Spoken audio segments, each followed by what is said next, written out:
Cherubs, it's Miss Shannon. I'm really excited to read you another story today. We're going to read Where the Wild Things Are. But before we do that, what do you guys see on the cover? What is that? What do you think that is? Well, let's see what it is. Where the Wild Things Are by Maury Sunduk.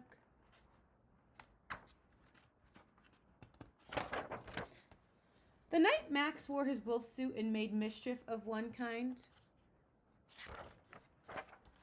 and another, his mother called him Wild Thing, and Max said, "I'll eat you up." So he was sent to his bed without eating anything. Why was he sent to his room?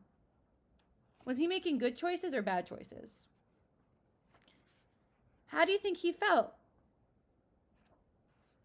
How do you think his mom felt?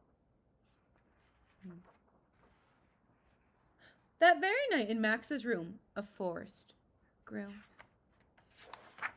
And grew. And grew until the ceiling hung with vines and the walls became the world all around him. Do you think a forest grew in his room? What do you think was happening? And an ocean tumbled by with a private boat for Max, and he sailed off through night and day. And in and out of weeks and almost over a year to where the wild things are. And when he came to the place where the wild things are, they roared their terrible roars and gnashed their terrible teeth and rolled their terrible eyes and showed their terrible claws. Till Max said, "Be still," and tamed them with the magic trick of staring into all their yellow eyes without blinking ones. And they were frightened and called him the most wild thing of all.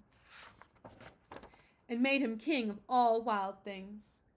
"And now," cried Max, "let the wild rumpus start."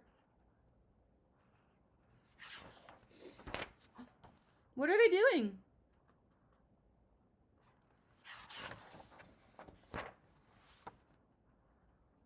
What are they doing here?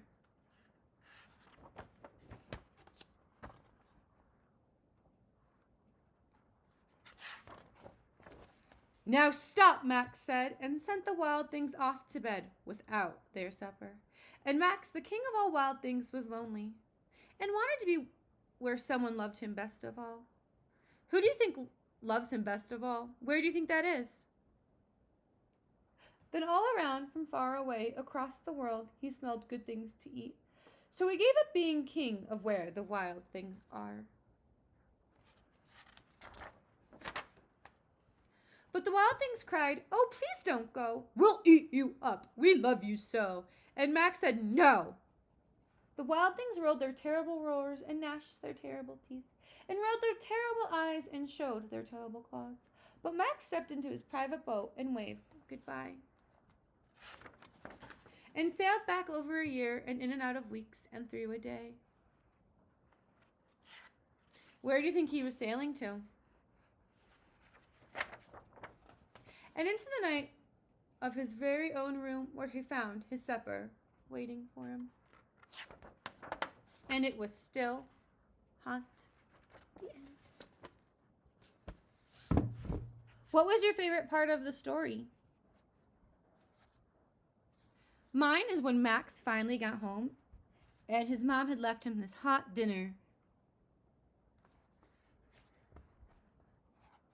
Why did Max want to go home? I think he was homesick and he missed his mom. Well, thank you so much for reading the story with me, Cherubs. I'll see you guys soon. Bye.